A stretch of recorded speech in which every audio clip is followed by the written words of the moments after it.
Les BRICS, c'est pas juste un groupe de pays qui se réunissent. En réalité, ils posent les bases d'un système économique parallèle. Mais à quel point c'est solide? On va voir ça en 3 points.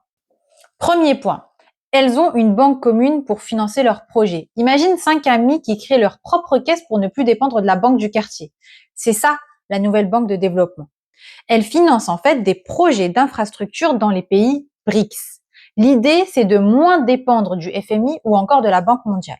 Mais pour l'instant, elle reste limitée par son jeune âge, un capital modeste et l'instabilité de certains membres. Deuxième point, des échanges en monnaie locale. Tu vas faire tes courses en France, mais tu payes par exemple en pesos brésiliens. C'est ce que les BRICS veulent faire entre eux. Ils veulent commercer sans passer par le dollar. Et donc, ils ont créé des accords bilatéraux, par exemple entre la Chine ou le Brésil ou encore la Russie et l'Inde.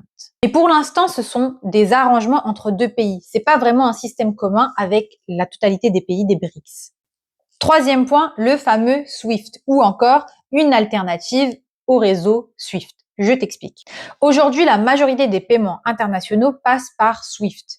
Les BRICS veulent désormais s'en affranchir. Et la Russie et la Chine ont d'ailleurs déjà lancé leur propre système de paiement, comme je t'ai expliqué dans de précédentes vidéos. Il y a des discussions maintenant pour les connecter, mais il n'y a vraiment rien d'unifié à l'échelle du groupe. Alors oui, les BRICS tentent de poser les bases d'un système alternatif, mais on est encore très loin d'un véritable bloc économique. Et il n'y a rien de comparable à ce que, par exemple, la zone euro a aujourd'hui. Il n'y a pas de monnaie unique, il n'y a pas de marché intégré et il n'y a pas de budget commun. Donc pour comprendre pourquoi est-ce que les BRICS ne sont pas encore un bloc économique uni, il faut d'abord comprendre ce que c'est qu'un bloc économique et pourquoi est-ce que c'est si difficile à construire.